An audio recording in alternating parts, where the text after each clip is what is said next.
Oi, oi, tudo bem? Tudo certinho contigo? Ó, a gente não tem como falar sobre questões ambientais sem falar sobre o aquecimento global, na verdade. É o mais cobrado, é o mais explorado nas provas. Portanto, a gente vai dividindo as partes. Vamos falar primeiro sobre o fenômeno, depois sobre os desdobramentos geopolíticos, tá bom? Ó, olha só, a gente primeiro tem que falar sobre o efeito estufa, que é um efeito natural e é um efeito necessário, tá bom? Então é natural, necessário. E o que ele é? Vamos lá, o que consiste o efeito estufa? Ó, a gente sabe que o planeta Terra, ele está recoberto por uma camada de gases, que são esses gases de estufa, que atuam tal como se fosse um grande cobertor. Lembra que é como se fosse um cobertor. Vamos lembrar que o cobertor, ele não nos aquece, ele retém o calor junto ao nosso corpo, né? Ele impede com que a gente perca o calor para o espaço. Exatamente isso que acontece aqui também, no efeito estufa. Ou seja, essa camada de gases, ela vai manter o calor conosco. Percebe aqui no desenho, ó, que nós temos um calor que ele é refletido, né? Deixa eu até trocar de cor para ficar um pouco mais visível. Ó, reflete esse calor, mas ele, ó, ele retorna. Ele volta novamente. Quem faz isso é o efeito estufa. Então ele é responsável por manter o calor junto à Terra. Por isso que ele é necessário, porque do contrário teríamos temperaturas muito baixas, né? Outros planetas que não têm esse efeito têm temperaturas muito baixas no período da noite. Então é muito complicado a ausência desse efeito. Ele também, forte demais, é um problema. Então entenda que nós temos a quantidade necessária desse efeito para a nossa vida aqui na Terra, para as temperaturas que temos.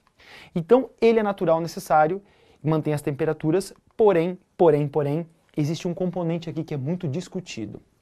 Vamos lá, assim, Dudu, eu já vi que existem discussões, eu já vi que existem debates muito acirrados em relação a isso, Dudu, de que existem pessoas que dizem que o efeito estufa, ele, né, de causas humanas, não existe, outros afirmam que existe. Então, pera lá, vamos lá. De fato, existe um debate muito grande. De fato, existe uma discussão científica muito grande em relação ao aquecimento pelas causas humanas. Porém, a maior parte da comunidade científica, e quando digo a maior parte, é realmente a maior parte, acredita, entende que o ser humano tem interações. Que o ser humano, ele aumenta o cobertor. Então, a gente faz isso. A gente intensifica o efeito estufa a partir de atividades humanas. Não é um consenso, tá? Não é um consenso e as provas mesmo indicam isso. Não há um consenso sobre essa situação. Existem debates muito sérios. Mas as provas, o Enem principalmente, cobra de fato a interação humana com relação a essa questão. Então o ponto é esse. Nós seres humanos, a partir de diversas atividades que a gente vai ver nessa aula, intensificamos o efeito estufa. É como se a gente colocasse mais cobertores na Terra. Vamos lá, quando você coloca cobertores demais, não fica quente demais e você tira os cobertores? O problema é que a gente não consegue fazer isso com o efeito estufa na Terra, né? Não é a mesma relação. Então aí que surge a questão do aquecimento global por vias antrópicas, pela interação do ser humano com os gases estufa, tá bom? Então a gente vai entender essa situação. Então vamos explorar a ação antrópica que impacta nesse aquecimento, tá? Que é o efeito, né, que é o impacto no efeito estufa. Vem aqui comigo agora então. Ó, os cientistas reconhecem como um aquecimento adicional do planeta. Tá? E olha só, ocorre em razão da presença de gases produzidos principalmente pela queima de combustíveis fósseis e atividades industriais, atividades das mais múltiplas possíveis. Por quê? Vamos lá, o que acontece? Ó, percebe que nós temos um grupo de gases que a gente acaba emitindo a partir de queima de combustíveis fósseis, desmatamento, por exemplo. Olha só, pecuária, cultivo de arroz, combustíveis fósseis de novo, tá? Fertilizantes, quando a gente acaba, né, conversão do uso da terra, ou seja, desmatamento, ó, refrigeradores, processos industriais, queima de combustíveis de novo. Percebe que existem alguns gases que a partir de algumas atividades humanas, a gente acaba emitindo uma maior quantidade, uma maior concentração desses gases, aumentando, né, a concentração desses gases estufa e aumentando, portanto, o aquecimento, entendeu? Então esse é o processo. A gente, através dessas atividades, aumenta a concentração desses gases. E se aumenta a concentração, eles vão reter mais calor. É isso aí, é isso mesmo. retendo mais calor, vai aquecer o planeta. Entendeu a lógica? Então aumentamos a concentração, aumenta o efeito estufa, aumenta o aquecimento. É isso mesmo. Mas lembra que eu te disse que ele é natural? Olha só. Tá aqui, ó, vapor de água é um gás estufa, né? Então ele é natural. A questão é que a gente aumenta a concentração com as diversas atividades que a gente viu aqui. Entendido?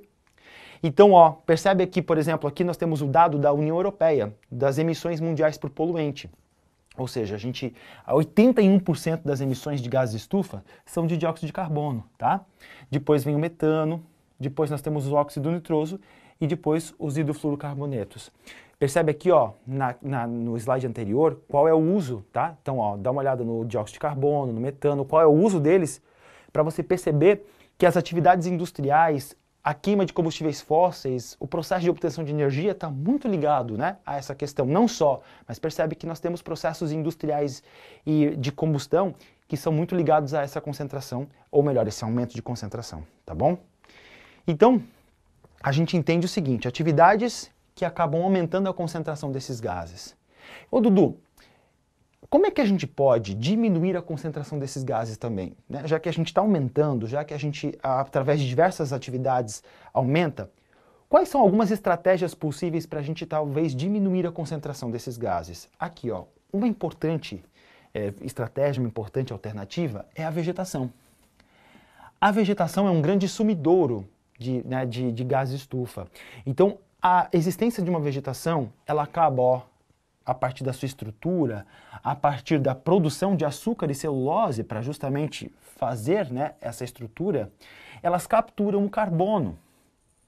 Vamos lembrar, né, que o que mais a gente vai ter é o dióxido de carbono. 81% das emissões são dióxido de carbono. Então a presença da vegetação capturando este carbono vai ajudar muito na questão da concentração desses gases de estufa, entende? Então a vegetação, ela pode contribuir para a gente na captura deste carbono, diminuindo a concentração desses gases, entendeu? Só que nós temos um outro lado, porque assim, manter a vegetação ajuda a diminuir a concentração. Mas quando a gente desfloresta, quando a gente queima, por exemplo, as queimadas que são muito sérias, muito problemáticas, aí a gente libera esse carbono que estão nas árvores, entende? Então manter as árvores, manter a cobertura vegetal ajuda a diminuir a concentração. Queimar essas árvores, cortar essas árvores, tirar essas árvores do sistema, aumenta a concentração, porque esse carbono nelas passa agora para a atmosfera. Então percebe que as árvores e a vegetação são importantíssimas. Mais adiante vamos falar sobre o Brasil. E aí a participação do Brasil nessa questão é fundamental, você está vendo? Olha a Amazônia, o tamanho da floresta amazônica. É isso aí, você já está começando a fazer algumas continhas aí, né? A importância do Brasil nesse processo, a questão amazônica, a questão de o Brasil ser um dos grandes emissores e como ele pode contribuir nessa questão de ajudar a diminuir a concentração e o que a gente faz com as nossas florestas. Aí na próxima aula a gente vai entender melhor essa situação toda. Então, entenda que temos uma concentração e que a gente pode ter uma melhora a partir da vegetação, só que às vezes a gente acaba desflorestando, aumentando os problemas. E aí, quais são as consequências dessa situação toda, Dudu? O que vai rolar assim de situação, de consequência disso tudo? Vem cá. Então você já entendeu que nós temos um aumento da concentração dos gases estufa e que, portanto, leva um aumento das temperaturas porque vai reter mais calor na Terra. É isso aí. Vamos olhar as consequências agora, e aí eu até coloquei uma calota polar porque essas consequências passam bastante pela análise do gelo e das calotas, né? Primeira consequência que a gente tem que lembrar é o seguinte, mudanças climáticas absurdas em nível global, as quais podem gerar aí mudanças nos habitats e nos ecossistemas, levando a massiva extinção de espécies. E aí lembra que o urso polar é um dos mais ameaçados, né? Porque o urso polar é um animal terrestre, mas as suas presas, né, as focas, elas são animais que trafegam bastante na área, né, da terra em relação à área da água. Inclusive na própria água elas são até mais ágeis, são muito mais difíceis de ser capturadas. Então o urso polar ele se aproveita do momento em que elas estão na terra para caçá-las, porque quando elas vão para a água ele não tem chance. O problema é que as áreas em terra, ou melhor, em gelo, né, as áreas em que a água está congelada, portanto sólida, ele está diminuindo por conta do aquecimento global. Então, portanto, fica mais difícil dos ursos polares encontrarem suas presas e pegarem essas presas devido ao aumento da área inundada, da área de mar, em relação à área congelada, em relação à área sólida, fazendo com que esses animais tenham mais dificuldade para caçar e, portanto, possam ser extintos. Entende? Então, mudanças no habitat, mudanças nos ecossistemas provenientes dessas mudanças climáticas podem levar à extinção de espécies e o urso polar é um dos grandes exemplos, tá? Então, essa é uma preocupação muito válida e muito grande. Vamos agora analisar uma questãozinha aqui, vem cá. Essa é uma questão do Enem clássica, 2 subsídios, né, um texto e uma imagem para a gente analisar. O texto 1 diz que os problemas ambientais são consequência direta da intervenção humana nos mais diferentes ecossistemas, causando desequilíbrios no meio ambiente e comprometendo a qualidade de vida. O texto 2 tem uma imagem que ele afirma aqui abaixo, que são imagens das geleiras da Groenlândia, e ele pergunta o seguinte: essas imagens relacionadas aos impactos que ele afirma no texto 1, qual é, né, é resultante do quê? Qual é o impacto, qual é a questão da intervenção humana que leva a este aqui? Vamos lá. A. Ilha de calor. Lembra que a ilha de calor é o aquecimento urbano em relação às áreas circundantes por conta dos materiais que revestem, né, a área urbana. Não está relacionado com isso, né? É um aquecimento mais específico da área da cidade, não global. Chuva ácida? Não. Lembra que a chuva ácida é um outro fenômeno, também na intervenção humana, é quando a gente mexe no pH da chuva, deixa mais ácido, mas não tem uma relação com isso aqui, né? Não tem a ver com a relação das Groenlândia. Erosão eólica, a erosão do vento, ela é natural, inclusive, né? O vento erode naturalmente, às vezes a gente pode retirar alguns elementos que possam diminuir o processo erosivo, mas é um fenômeno natural e não tem relação nenhuma com isso aqui. A inversão térmica, lembra que é um processo natural que pode favorecer aí, né, a concentração de poluentes devido, né, à não convecção vertical da atmosfera, mas não tem uma relação com isso. Ou seja, é o aquecimento global. Eu sei que você já sabia a resposta, eu sei que essa é uma questãozinha mais tranquilinha, tá?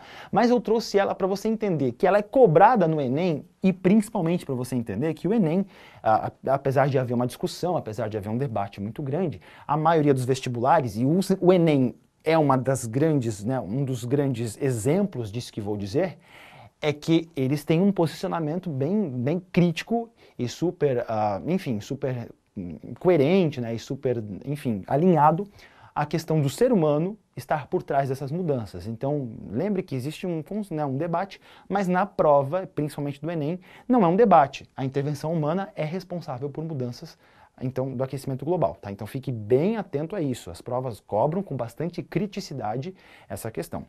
Ó, vamos lá.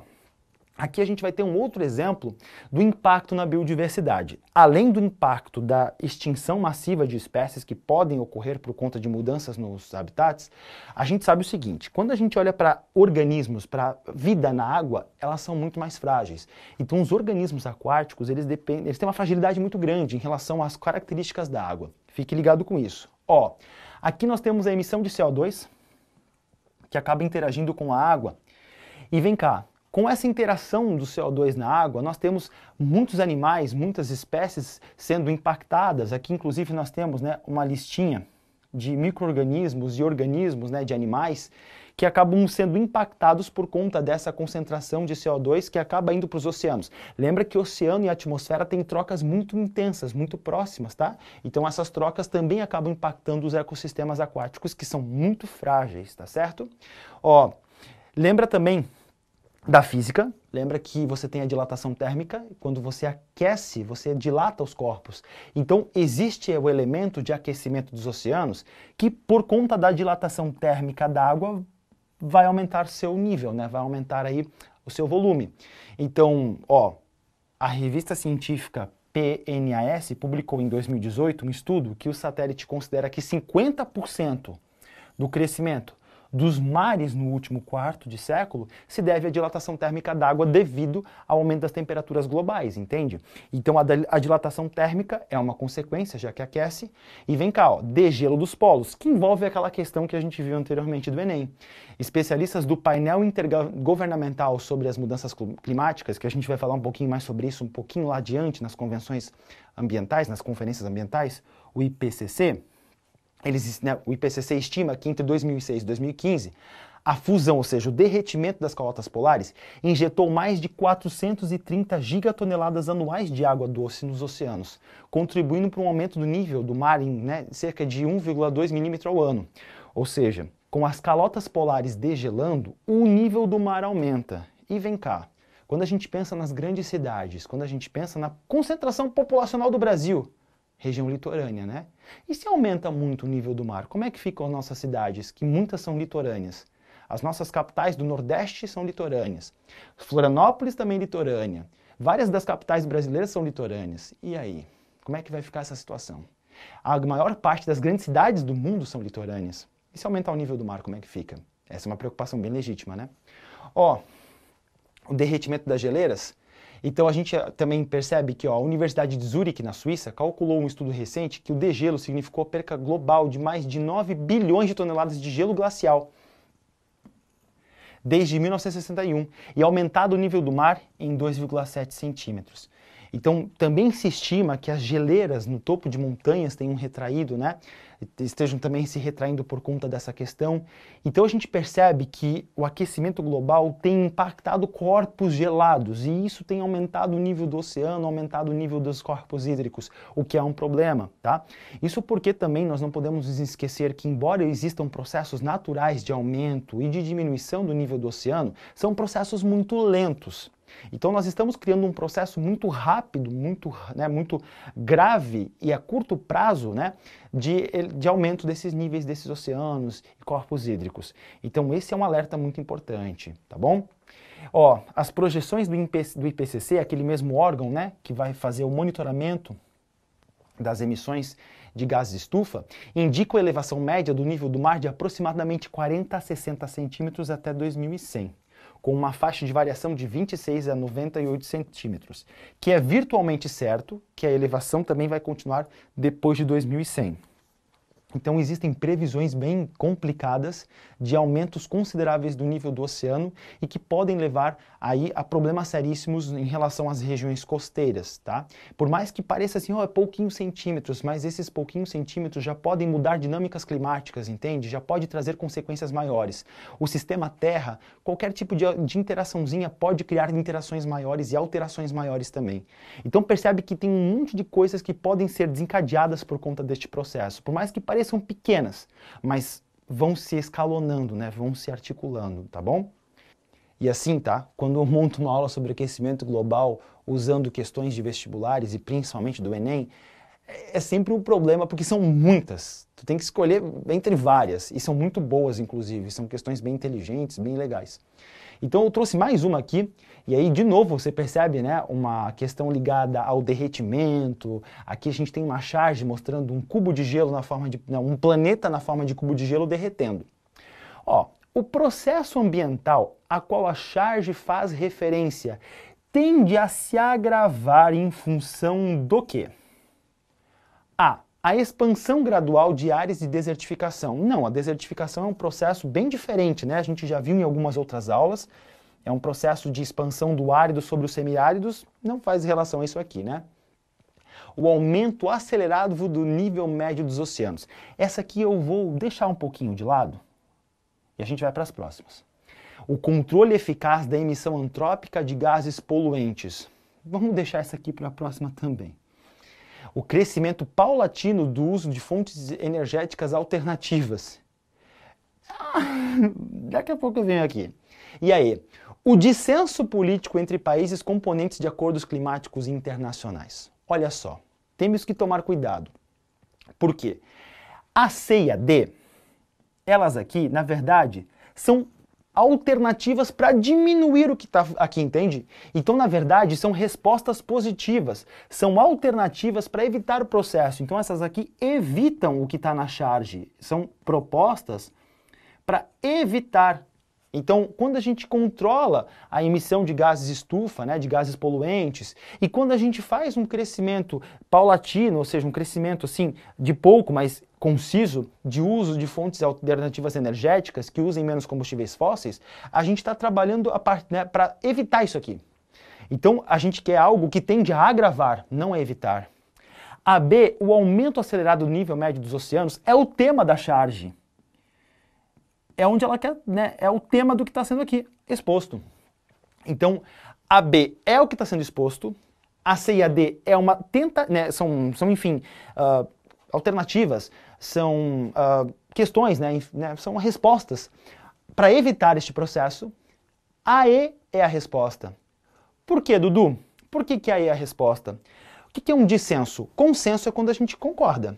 Lembra de convergência?